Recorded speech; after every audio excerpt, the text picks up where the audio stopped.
আপনাদের কাছে অনুরোধ, আপনারা কেউ শূন্য লাইন ক্রস করবেন না। আমরা কেউ জিরো লাইন অতিক্রম করব না। হ্যাঁ, আপনারা থাকেন এখানে। বাংলাদেশের লোক বাংলাদেশে থাক। ওকে আমরা এই দেশে আসতে দিব না। ঠিক আছে, আমরা আসতে দেব না।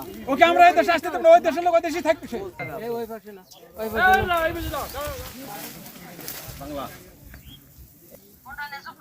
অল্পই করো, উধারই নেড়াবে, ইধার আর আসবে না।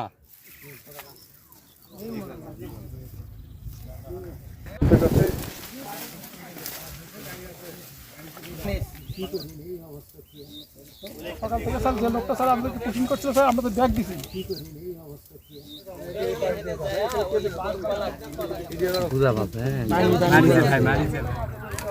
আপনারা যে হাজারবার চেষ্টা করেন বার করতে পারবেন না। আপনারা কেউ হুজুকে আন্তর্জাতিক সীমানা ক্রস করবেন না।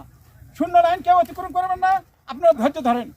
আমাদের যে লোক আমাদেরকে ঠেলে দেওয়ার জন্য তারা চেষ্টা করতেছে, সেই বাংলাদেশে আমরা আসতে দিব না তাকে। আমরা আপনারা কেউ অযথা কোনো কথা বলবেন না, হইল্লা করবেন না। এক ফোঁটা রক্ত থাকতে দেও, আমরা অবৈধ নাগরিক আমরা গ্রহণ করব না।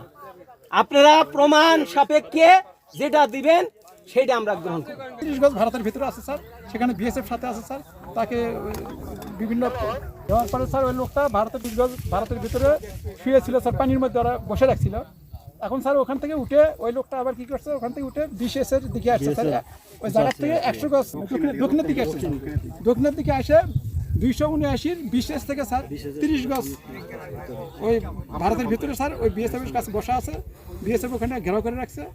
ওই বিভিন্ন কথাবার্তা জিজ্ঞেস করতেছে স্যার। আপনারা ইমিগ্রেশনে নিয়ে যান, বৈধভাবে আসলে আমরা গ্রহণ করব। হ্যাঁ, আর যদি ইন্ডিয়ান নাগরিক হয় তাহলে আমরা তো গ্রহণ করব না।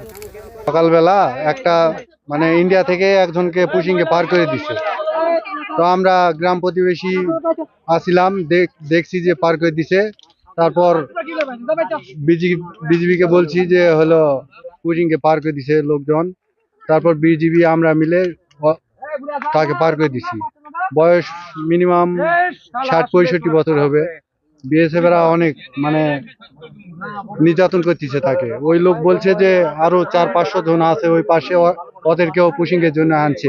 বিএসএফ মানে পুশ ব্যাক ঠেলে দিচ্ছে, ঠেলে দেওয়ার পর বাংলাদেশে আমাদের কিছু জনগণ দেখতে পারে, বিটিআরকে বিজিবি খবর দেয়, খবর দিয়ে যৌথভাবে ওদেরকে ঠেলে পার করে দেয়। ও